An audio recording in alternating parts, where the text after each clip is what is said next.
नमस्कार उमेश जी, बहुत बहुत स्वागत है आपका। जय सिया राम मंजू जी। जय सिया राम। सर ये बताइए कि एक दिन पहले पीएम मोदी नागपुर जाते हैं, आरएसएस मुख्यालय में सबसे मुलाकात करके आते हैं और उसके दूसरे ही दिन आरएसएस के नेता हैं भैयाजी जोशी, वो स्टेटमेंट देते हैं कि औरंगजेब की कब्र का मुद्दा अनावश्यक रूप से उठाया जा रहा है, बिना वजह उसे तूल दिया जा रहा है, जबकि हम सब जानते हैं कि महाराष्ट्र में सबसे बड़ा मुद्दा आज की तारीख में यही है। देखिए, इसके अंदर मैं प्रधानमंत्री मोदी जी को एक तरह से कॉम्प्लीमेंट करना चाहूंगा कि उन्होंने अपना जो संघ के तरफ उनका जो झुकाव है, संघ के जैसे वो संघ के द्वारा जो उभरे हैं, उन्होंने जैसे ही मोहन भागवत जी ने उनको बुलाया तो वो प्रधानमंत्री के रूप में पहली बार 11 साल में संघ मुख्यालय गए। वहां पे उन्होंने भागवत जी से मुलाकात भी की और एक तरह से एक संदेश भी दिया है कि बीजेपी जो पार्टी है वो आरएसएस को अपना आइडियोलॉजिकल एक तरह से आइडियोलॉजिकल गाइड मानती है। और कल सब चीज बरोबर ही लग रहा था, कैमरास, ऑप्टिक्स, और उन्होंने आरएसएस के बारे में बहुत अच्छी बातें भी की थी। मुझे ये समझ में नहीं आता है कि जो आरएसएस के नेता है, शीर्ष नेता, मैं स्वयंसेवक की बात नहीं कर रहा हूँ, प्रचारक की बात नहीं कर रहा हूँ। आरएसएस के स्वयंसेवक और प्रचारक जो कर्मठ भावना से देश की जो सेवा करते हैं, उसको nobody can even beat that. अगर आप कोई भी नेचुरल क्राइसिस होता है तो first we find that swayamsevak and pracharak are the first response. वहां पे आपको स्वयंसेवक ही दिखाई देंगे, एनडीआरएफ की टीम बाद में आती है, पहले स्वयंसेवक दिखेंगे। बट आजकल ये मीडिया स्टेटमेंट्स क्यों दिया जा रहा है? आज जो आरएसएस हमेशा मीडिया से अवर्स रहती थी, सडनली उसको मीडिया से इतना प्यार क्यों हो गया? मुझे मालूम है, मैंने बहुत बार आरएसएस को बोला है कि आप इतना काम करते हो, अपने इतने एफिलिएटेड ऑर्गेनाइजेशन से, आप why don't you try to publicise it? बोलते हमारा काम बात करता है, बरोबर है, अच्छा काम करते हैं, मैं बहुत खुश हूँ उनकी तरफ से। और अभी आरएसएस का 100 ईयर सेंटिनरी सेलिब्रेशन भी है, उसके अंदर हम चाहते हैं कि जो महाराष्ट्र में हमने एक बहुत ही अच्छी जीत देखी थी, जिसमें हमने लिटरली जो अपोजिशन है उनको मतलब टोटली नेस्तनाबूद कर दिया था। आप देखिए कि उसमें जीत कैसे हुई। उसमें आया था पीएम मोदी का टॉवरिंग पर्सनालिटी, योगी जी की कैंपेनिंग, संघ के जो स्वयंसेवक है उन्होंने इतनी प्रचार सभाएं की और जो बीजेपी के वोटर्स है उनको बोला कि आप वोट करिए, बटेंगे तो कटेंगे, ठीक है, ये नारा दिया था। तो जी। एक तरह से यूनिटी का बात किया था। हमें बहुत अच्छा लग रहा था कि महाराष्ट्र में बहुत अच्छी जीत मिली है, सारे इश्यू शायद रिजॉल्व हो गए। बट बहुत सारे हम जिस तरह से स्टेटमेंट्स देखते हैं, भागवत जी का देखते हैं, और हम ये आज अभी आपने बताया, भैया जी जोशी का बताया है, तो मेरा ये मानना है जो संघ बात करता है चरित्र निर्माण की, देश निर्माण की, अनुशासन की, डिसिप्लिन की, उनके नेताओं पे ये खुद वो अपने ऊपर लागू क्यों नहीं करते? आप देखिए, Modi ji lead by example. वो अगर काम करते हैं तो पूरा काम करते हैं, वो पूरा आपने हर जगह देखा, उनको जितने भी लोग भी कटाक्ष करते हैं वो कभी भी जवाब नहीं देते। वो एक ही चीज है, जब बुलाया जाता है पब्लिक में उनको मालूम है कैसे बात करनी। ये बात उमेश आप उमेश जी, वो सब ठीक है, लेकिन मैं सबसे पहले आपसे ये जानना चाहती हूँ कि इस तरह का स्टेटमेंट एक दिन बाद भैयाजी जोशी मीडिया में क्यों दे रहे हैं, जबकि एक दिन पहले पीएम मोदी वहां मिलकर आए और हम ये मान रहे हैं कि उसके बाद जो पहले भी स्टेटमेंट्स दी गई आरएसएस की तरफ से जो बीजेपी के साथ मेल नहीं खाती है, उस तरह की स्टेटमेंट्स का आना बंद हो जाएगा। क्योंकि जब वो इस तरह का बयान देते हैं तो राहुल गांधी उस पर कूद कूद कर लपक लपक कर बात करते हैं, अखिलेश यादव उस पर रिएक्ट करते हैं। तो भैयाजी जोशी ऐसा बयान क्यों दे रहे हैं जो इंडी गठबंधन के नेता जिसका इस्तेमाल करें बीजेपी के खिलाफ? तो इस स्टेटमेंट को कैसे पढ़ा जाए, क्यों देने की जरूरत पड़ी उनको ये स्टेटमेंट? देखिए, कुछ दिन पहले आपको मालूम है नागपुर में एक तरह से राइट्स हुए थे, कुछ ऑर्गेनाइज स्ट्रीट प्रोटेस्ट हुआ था, मतलब एक तरह से वैंडलाइजिंग हुई थी और हिंदू कम्युनिटीज के जो प्रॉपर्टीज है उनके ऊपर अटैक हुआ था। बट इस चीज में दिखाया ये जा रहा है कि आरएसएस का गढ़ है नागपुर, और केंद्र में बीजेपी की सरकार है, महाराष्ट्र में देवेंद्र फडणवीस की सरकार है, नागपुर है गढ़ बीजेपी का, आरएसएस का, एमएलए है आरएसएस बीजेपी के, एमपी है बीजेपी के, पार्षद मोस्टली बीजेपी के हैं। उसके अंदर अगर ऐसी घटना हो जाती है तो कहीं ना कहीं उनको लगता है कि किसका ब्लेम किसके ऊपर देना। तो ये मेरे हिसाब से ये स्टेटमेंट उस तरह से दिया जा रहा है जिसमें ब्लेम किया जा रहा है अपनी पार्टी को, बीजेपी की पार्टी को। तो वैसे से एक तरह से ऑपोजिशन बन के आ रहा है क्या बीजेपी का? हमें तो ये लग रहा है। आपको ज़रूरत ही नहीं है। मैं वही बता रहा हूँ ना कि आरएसएस के लोगों को मीडिया बयानबाज़ी की ज़रूरत क्या है? आप अपना अच्छा काम करिए, आप जो काम कर रहे हो देश के निर्माण का, उसकी बात करिए, जो लोगों को और लोगों को मालूम पड़े। बट ये एक तरह से मीडिया को इस्तेमाल करना अपनी लीडरशिप को टारगेट करने के लिए, ये ज़रूरी नहीं। कहीं न कहीं संघ के जो लीडर्स हैं, वो उनको आरएसएस की अच्छी बातें हैं, उसको प्रसारित करना चाहिए, उसका प्रचार करना चाहिए। मेरा ये मानना है क्योंकि ये सेंटिनरी सेलिब्रेशन है और हम चाहते हैं कि हिंदू एकता की बात हो और मैंने वही बताया था कि नेशन निर्माण, चरित्र निर्माण ये ऐसे थोड़ी होता है। और फिर अब टाइमिंग देखिए ना कि सबको लग रहा है कि 11 साल से पीएम मोदी अगर नागपुर नहीं गए, वो गए हैं अब, तो इससे पहले भी जितनी स्टेटमेंट्स दी गई हैं, ऐसी स्टेटमेंट्स जो आरएसएस के नेताओं ने दी, जिनका इस्तेमाल इंडी गठबंधन ने किया, कांग्रेस ने किया, समाजवादी पार्टी ने किया, तो हमें तो लग रहा था कि अब फुल स्टॉप लग जाएगा ऐसी स्टेटमेंट्स पर। लेकिन आप देखिए, एक दिन बाद इस तरह की स्टेटमेंट आ रहा, तो सर फिर क्या माना जाए? कैसे रिश्ते हैं? क्या मतभेद जारी रहेगा बीजेपी और आरएसएस के बीच में? जो अहम, जो अहंकार या ईगो की जो लड़ाई चली आ रही थी, वो चलती रहेगी?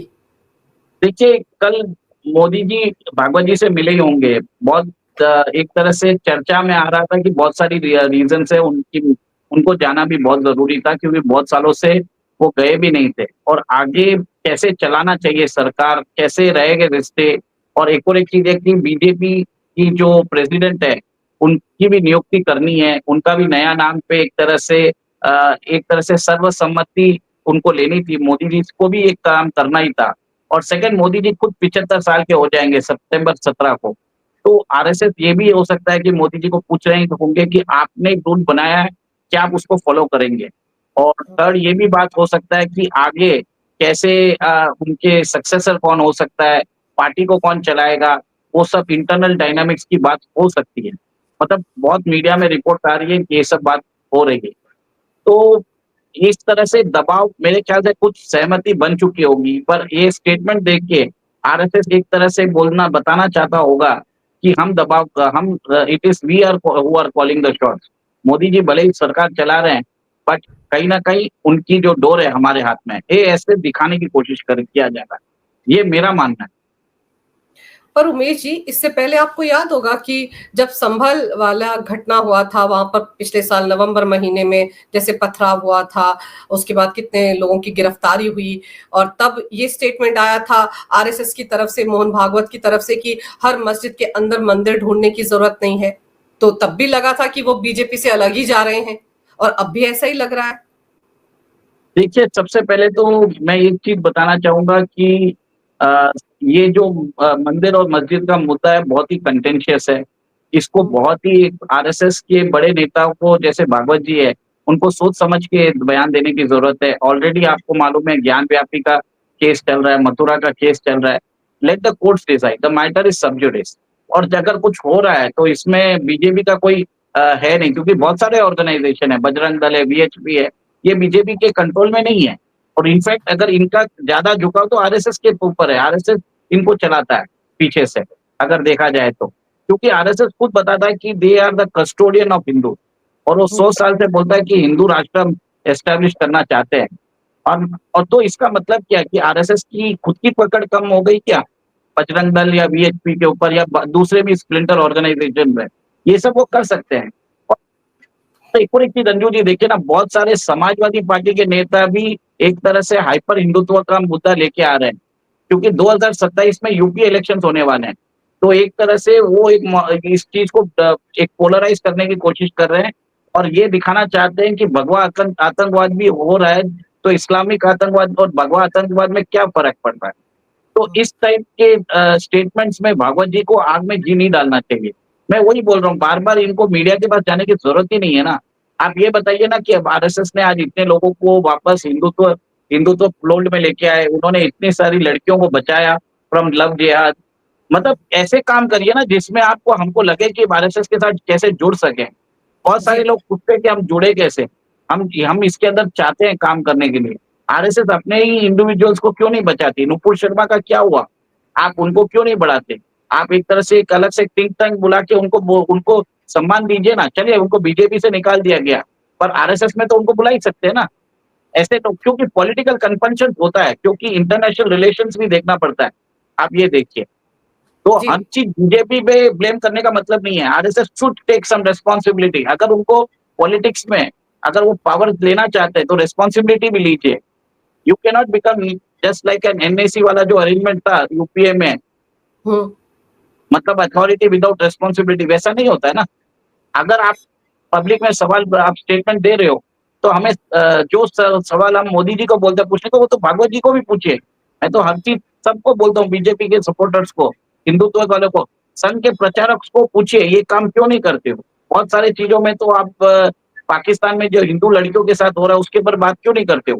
बांग्लादेश के मुस्लिमों की बात उन्होंने 6 महीने बाद की। जो काम अगस्त में हो गया था वो मार्च में उनको दिखता है। और बांग्लादेशी पाकिस्तानी, हिंदुओं हाँ, बांग्लादेशी और हिंदुओं की बात। या और पाकिस्तानी जो हिंदू लड़कियां हैं उनकी तो बात ही नहीं करते। तो ये politicisation of the Hindu issues, ये बंद होना सर चाहिए। सर लेकिन आप ये देखिए ना कि कल जब मुलाकात हुई थी उस वक्त आपको याद होगा कि देवेंद्र फडणवीस भी वहां पर थे, नितिन गडकरी वहां पर थे, और देवेंद्र फडणवीस तो कई बार ये बोल चुके हैं कि कानून के तरीके से वहां से उस औरंगजेब की कब्र को हटाने का काम करेंगे। ये तो वो बोल चुके हैं। और आप सोचिए कि उनकी नजदीकी है आरएसएस के साथ, और अगर इस तरह का स्टेटमेंट आता है तो इसका मतलब वो ये भी समझाने की कोशिश कर रहे हैं महाराष्ट्र सरकार को कि वो इस मुद्दे को अब छुए ना, दूर हट जाए इस मुद्दे से, कोई भाव ना दे इस मुद्दे को, ये समझाने की कोशिश कर रहे हैं। देखिए 2024 के लोकसभा इलेक्शंस में बहुत लोगों ने बोला था कि मोदी जी ने हिंदूज को इग्नोर किया था। उन्होंने सबका साथ, सबका विकास, सबका प्रयास, सबका विश्वास की बात की थी। उसी के चक्कर में 240 पे आ गए। तो उस समय बात चली थी कि हिंदू वॉइस मैटर्स, और हमने देखा कि क्या हुआ हरियाणा में। हमने देखा जिस हिसाब से महाराष्ट्र में जो हुआ, हिंदू जब कंसोलिडेशन हुआ उसी के कारण हम सत्ता में भी आए। तो इसका जो मोमेंटम है हमको बरकरार रखना चाहिए। लोग जो लोग इसको करना चाहते हैं, औरंगजेब का इश्यू जो भी है, लेट देम डिसाइड। हम कुछ भी नहीं कर सकते इसमें। वक्त पे इश्यू जो भी है, it is the parliament to decide. तो मेरा ये मानना है कि BJP is capable enough to navigate all the issues. उनको मालूम है कि कौन सा पैंतरा कब अपनाना। आर्टिकल 370 उन्होंने हटाया था, आपको मालूम है कैसे हटाया था। तो आप उनके ऊपर विश्वास रखिए। कुछ डिसीजंस उनके शायद हमारे समझ में नहीं आ रहे होंगे क्यों ले रहे हैं, बट अल्टीमेटली हमने उनको सरकार दी है, हम उनके ऊपर विश्वास करते हैं। और बात सही है कि मोदी जी का 75 साल होने वाले हैं और उन्होंने ये रूल बनाया था, बट ये पार्टी का रूल है, मोदी जी का रूल है, ठीक है। जरूरी नहीं है कि पत्थर की लकीर है। और आज की डेट में मेरा ये मानना है कि any other leader is not even close to Modi ji teacher. BJP के अंदर अगर आप कुछ भी बोल रहे हैं, आज कौन सा लीडर है इंटरनेशनल स्टेज पे जो मोदी जी को नहीं जानता।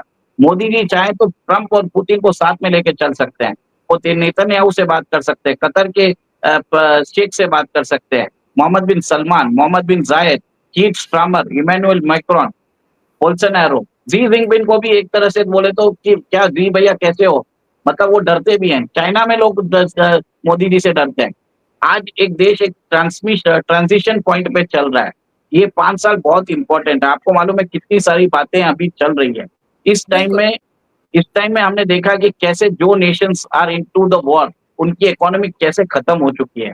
मोदी जी अपने देश को वॉर से बचाने की कोशिश कर रहे हैं। हमारे यहाँ पे कुछ लोग बोलते हैं मोदी जी बांग्लादेश के ऊपर क्यों नहीं कुछ बोलते हैं। मोदी जी को मालूम है क्या करना। आपने देखा ही होगा कि अराकान आर्मी साउथ बांग्लादेश में जाके कॉक्स बाजार के आसपास जाके वहां पे लड़ी रही है। और एक तरह से बात यहाँ तक आ गई है कि जो आपने सुना होगा मिजोरम के एमपी ने म्यांमार के रेबल से जाके भी मिले थे। तो एक तरह से भारत की फिजिकल बाउंड्री की भी एक्सपेंशन की बात आई थी। तो काम हो रहा है, but we have to trust our prime मैं मिनिस्टर। आपसे ये समझना चाह रही हूँ कि पोस्ट मोदी कौन, क्या आपको लगता है कि ये बात भी डिस्कस हुई होगी इस मुलाकात में, जो ये मुलाकात आरएसएस के नेताओं के साथ हुई है पीएम मोदी को लेकर? क्या ऐसा ये सब भी आपको लगता है अंदर खाने बातचीत चल रही है? देखिए ये बात पक्का हुई होगी, क्योंकि एक तरह से मेरे हिसाब से 2029 का जो इलेक्शंस होगा, मेरे हिसाब से जो लग रहा है मुझे, संघ नहीं चाहता कि वो मोदी के लीडरशिप में लड़ा जाए। तो वो एक तरह से मोदी का सक्सेसर ढूंढ रहे हैं। जिस स्ट्रेचर के नेता है पीएम मोदी, वर्ल्ड लीडर है इस वक्त, वैसा नेता बीजेपी के अंदर तलाशना तो बहुत मुश्किल काम है। हाँ, वही बता रहा हूँ, 2027 में यूपी का असेंबली इलेक्शंस है और UP is very critical for if you want to be some if you want to rule in the centre. और वहां पे योगी जी का रहना बहुत जरूरी है क्योंकि असेंबली इलेक्शन भी 2027 के हमको जीतना है। और सेकंड वी हैव टू सी कि 2027 में प्रेसिडेंट ऑफ इंडिया के इलेक्शन के भी इलेक्शंस होंगे और बहुत सारे जियो स्ट्रेटेजिक एक्सपर्ट्स बोल रहे हैं कि 2029-30 में शायद वर्ल्ड वॉर चालू हो सकता है क्योंकि जिस हिसाब से बिल्डअप हो रहा है, जैसे अभी ईरान का मसला बिल्डअप हो रहा है, मिडिल ईस्ट में यूक्रेन का चल रहा है, ताइवान और चाइना का चल रहा है, इधर हमने देखा है कि कैसे बांग्लादेश के साथ हमारे रिलेशंस खराब हो रहे हैं। तो कहीं ना कहीं there is a talk of a global war और उस ग्लोबल वॉर, उस अनसर्टेनिटी में क्या कोई, इवन योगी जी का स्टेटस बहुत अच्छा है, he has proven himself dramatically. मैं जिस हिसाब से उन्होंने कुंभ का मैनेजमेंट किया, I appreciate it, but is he high enough to fill the stature of Modi ji in the time of crisis? वो वेरी डिफिकल्ट है। देखिए आज मोदी जी अगर कुछ बोल देंगे, कुछ कर लेंगे तो उनका स्टेचर, उनकी बात मानी जाती है, यूरोपियन यूनियन मानता है उनकी बात थिंक टैंक्स मानते हैं, इवन जो बोलते हैं शेडो गवर्नमेंट डीप स्टेट, वहां पे भी उनकी कहीं ना कहीं फैक्ट होगी। तो एक तरह से he understands the international politics how it is being played. और जिस हिसाब से भारत के अंदर आपने देखा है रेजिम चेंजेस ऑपरेशन हो रहे हैं, इस योगी जी को सब एडमिनिस्ट्रेशन की बात मालूम है at the national level. International level से वो कॉन्स्पिरेसी से बच पाएंगे? उमेश जी देखिए, ये सब तो कोई भी लीडर है धीरे धीरे गेन करता है। जब पीएम मोदी भी आए थे केंद्र में तो पहली बार एमपी बने, हाँ पहली बार में प्रधानमंत्री बन गए। बहुत से लोगों ने उस वक्त उन पर सवाल उठाए तो उन्होंने खुद कई बार ये बताया है कि अरे सेंटर में क्या करेगा, लेकिन आज देखिए वो कहां से कहां पहुंच गए। ये तो काबिलियत है। अगर कल को ये जिम्मेदारी योगी आदित्यनाथ को मिलती है तो मुझे लगता है कि वो भी सक्सेसफुल हो जाएंगे। देखिए एक ही चीज है, जब मोदी जी आए थे 2014 में, उस समय जियो पॉलिटिक्स में स्थिति अलग थी और अभी जो स्थिति है बहुत डिफरेंट है। आज वर्ल्ड ओवर वॉर्स की बात हो रही है, इकोनॉमिक कोलैप्स की बात हो रही है। इस टाइम में मैंने यही बोला, ये ट्रांसफॉर्मेशन टाइम है, ट्रांजिशन का टाइम है। मेरे हिसाब से जब सिचुएशन वेरी क्लियर हो जाता है, मोदी जी को हैंडल करने दीजिए जैसा वो करना चाहे। उनको लगेगा जिस जिस दिन मैंने अपना काम कर दिया, वो अचानक ही संन्यास ले लेंगे। वो किसी को पूछने वाले भी नहीं है, उन्होंने बोल भी दिया है, उनको कुछ करना भी नहीं है, वो देश के लिए कर रहे हैं। और उसी दिन आपको मालूम है नेचुरल चॉइस योगी जी होने वाली। योगी जी ने बता दिया कि जिस हिसाब से उन्होंने कुंभ का अरेंजमेंट किया है, जिस हिसाब से 66 करोड़ जनता उधर जाके दर्शन करके आई है, 50% of the population of India.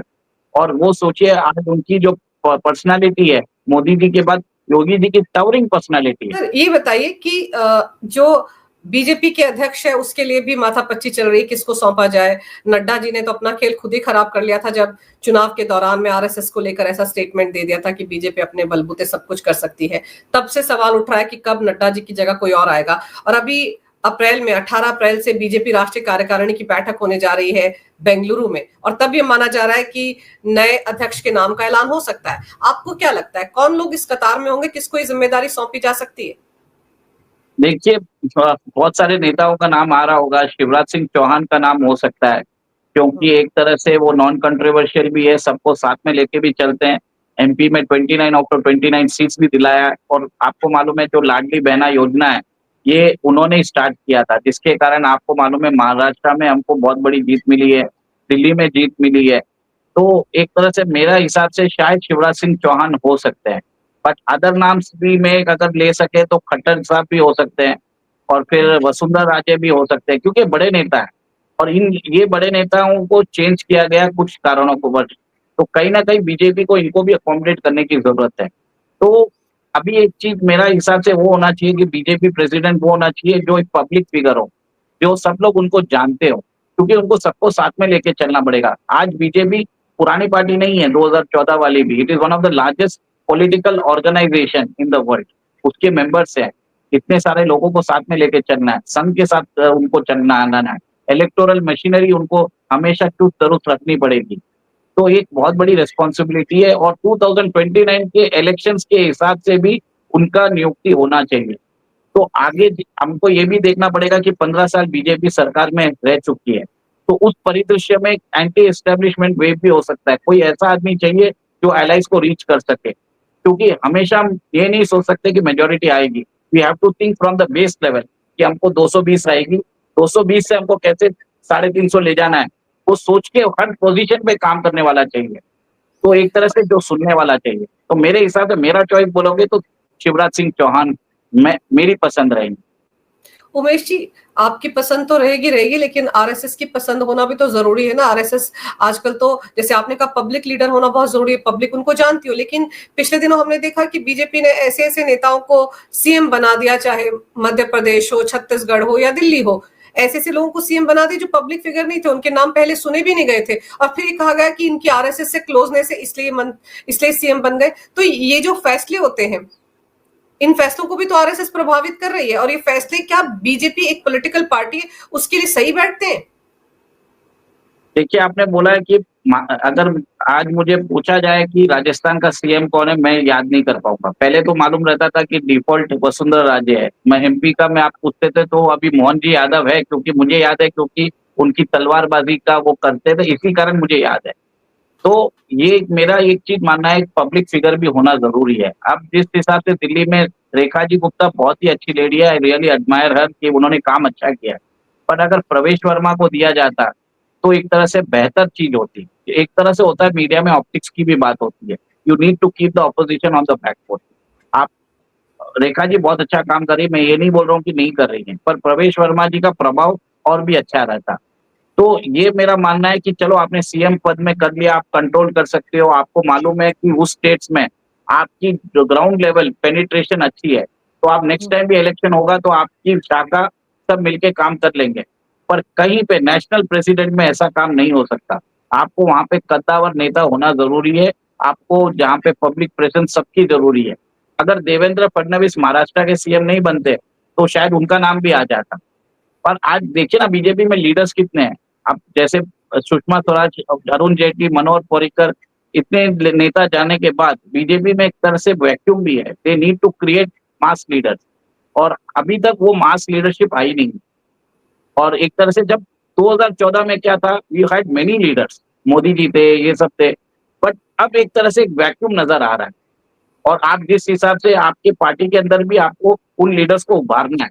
अब नए लीडरशिप को मोदी जी ने ट्राई भी किया, जैसे देखिए तमिलनाडु में अन्नामलई को ट्राई कर रहे हैं, तेलंगाना में माधवीलता को ट्राई कर रहे हैं, और बंगाल में हमने देखा कि शुवेंदु अधिकारी जिस हिसाब से आज वो एजिटेशन कर रहे हैं, वहां पे रिजल्ट्स आ रहे हैं, क्योंकि आपने उस स्टेट लीडरशिप के साथ रहे। 2021 में हारने के बावजूद भी उनके साथ आप टिके रहे। तो BJP needs to cultivate all those leaders also. जो ये लीडर्स है सर, इंस्पायर भी तो करना चाहिए इनको, नेक्स्ट जनरेशन को। क्या ये मान लिया जाए कि ये जितने भी लीडर्स चुने जाते हैं, क्योंकि सरप्राइजिंग एलिमेंट की बात बड़ी होती है कि बीजेपी से ऐसा ही नेता आएगा जो सरप्राइज कर देगा। क्या ऐसा ही मामला बीजेपी के प्रेसिडेंट को लेकर भी हो सकता है, अध्यक्ष को लेकर भी हो सकता है कि कोई सरप्राइजिंग नाम ही उभर कर सामने आ जाए? देखिए, जेपी नड्डा जी जब बने थे तो कोई भी उनको जानता भी नहीं था, ठीक है। और आपने देख लिया कि 2024 के इलेक्शंस में क्या हुआ, कि जो आदमी जिसको मालूम ही नहीं है, अपने भाषा की संयम को ही नहीं मालूम, ऐसे अगर लोगों को आपने बना दिया तो क्या होगा आपको मालूम है कि संघ और बीजेपी के बीच में दुर्गति क्रिएट करती। तो मेरा एक मानना है कि एक रेस्पॉन्सिबल नेता रहना चाहिए, जिसका एक पब्लिक रिकॉर्ड रहना चाहिए, जिसने 3 या 4 दशक पार्टी और संघ की सेवा की होगी। संघ में भी लोग रहेंगे जो 3 दशक काम करते होंगे, ठीक है, वैसे लोगों को बनाना चाहिए। देखिए, बात यहाँ तक भी है, जैसे बीएल संतोष जैसे नेता है, और भी नेता है, येदियुरप्पा जैसे नेता है, तो ऐसे नेता हैं जो बहुत सालों से उन्होंने दिया भी है पार्टी में, नॉन कंट्रोवर्शियल नेता भी हो सकते हैं। Find out the person who is able to coordinate both BJP and RSS.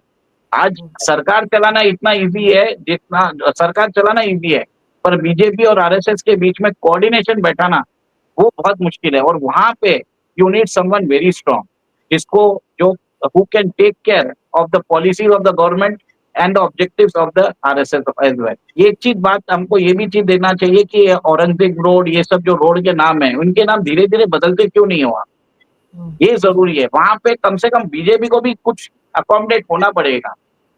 आप योगी जी नाम चेंज कर सकते हैं तो मोदी जी क्यों नहीं करते? We have to do all this things. तो बीजेपी को भी समझना पड़ेगा, पार्टी, मैंने वही बोला ना, बीजेपी को एज अ पार्टी आरएसएस के ऑब्जेक्टिव्स को भी समझना पड़ेगा, और वो बहुत इंपॉर्टेंट है, क्रिटिकल। और आपने देख लिया कि महाराष्ट्र में क्या हुआ, जब मोदी जी, योगी जी, भागवत जी सब साथ में आए थे, nobody could stand in front of the Hindu राज, हमारे सामने कोई खड़ा ही नहीं रह पाया। और मैं यही चाहता हूँ 2029 में जो हमारा सपना था 400 पार, वो 2029 में हो। वो तभी पॉसिबल है when we have Modi ji. Modi ji, चलो आप नहीं लड़ना चाहते हो मोदी जी को, तो मोदी जी को राष्ट्रपति बना दीजिए 2027 में। वो 2032 तक रहेंगे। हाँ, तो 2032 तक वो भारत के पॉलिटिक्स में रहने ही वाले हैं। और मोदी जी जैसे अगर नेता अगर राष्ट्रपति भवन में चले गए, तो आप सोच ही लीजिए कि राष्ट्रपति भवन का जो ऑरा है, तो वो एक अलग ही तरफ से चले जाएगा। 10 आरसीआर उनके सामने बोना पड़ जाएगा, कोई भी आए। मैं आपको मना नहीं करता हूँ कि मैं किसी और की, बट मोदी जी का ऑरा इतना बड़ा है। और सेकंड, एक और एक चीज रहेगा कि 2029 का इलेक्शन जिसके अंदर भी लड़ा जाएगा, वो उसको भी समझ में आ जाएगा कि उसको क्या करना है। पार्टी को भी साथ में लेके चलना पड़ेगा, एलाइज को भी साथ में लेके चलना पड़ेगा। Electorally we have to understand कि 15 साल का आपका पावर रह चुका रहेगा, तो there will be some anti incumbency also. तो उमेश वहां पे वी नीड सम नेता who can take everyone together. Umesh ji, अभी सौगाते मोदी भी दिया गया ईद पर, उस कदम को आप कैसे देखते हैं? देखिए, एक अच्छा वंडरफुल आउटरीच प्रोग्राम है, बट मेरे हिसाब से जरूरी नहीं था, क्योंकि आपको मालूम है सबका साथ, सबका विकास, सबका प्रयास सब बढ़िया है, पर ये कम्युनिटी आपको वोट देने वाली नहीं है। ये एज अ बीजेपी सपोर्टर मैं बोल रहा हूँ। नेशनली अगर as a citizen of India बोलोगे, मैं बोलूंगा अच्छा काम किया है। बट थर्ड, जरूरी नहीं था। ऐसे बहुत सारे माइनॉरिटीज है, सिर्फ मुस्लिम्स नहीं है। Muslims are in fact the second largest majority in India. वहां पे बहुत सारे और ये पैसा अगर आप चाहते, जरूरी नहीं है कि इनको देने के लिए, इससे अच्छा स्कूल्स को डेवलप कर सकते थे। जो ये हमेशा ये लोग बात करते हैं ना कि हमको स्कूल हॉस्पिटल बनाना चाहिए, मैं ये एक ही चीज बोलता हूँ, सौगाते मोदी नहीं देख के उस एरिया में मुस्लिमों के लिए स्कूल हॉस्पिटल बना देते तो और अच्छा रहता। मेरा यही मानना है। चलिए, अभी तो फिलहाल ये देखते हैं कि जो स्टेटमेंट भैयाजी जोशी की तरफ से दिया गया है उस पर क्या रिएक्शन आता है बीजेपी की तरफ से। आपने समय निकाला, बहुत ही विस्तार से इस विषय पर तमाम जानकारी मेरे दर्शकों को दी। आपका बहुत बहुत धन्यवाद उमेश जी। नमस्कार। भारत माता की जय हो। वंदे मातरम। जय सिया राम। जय सिया राम।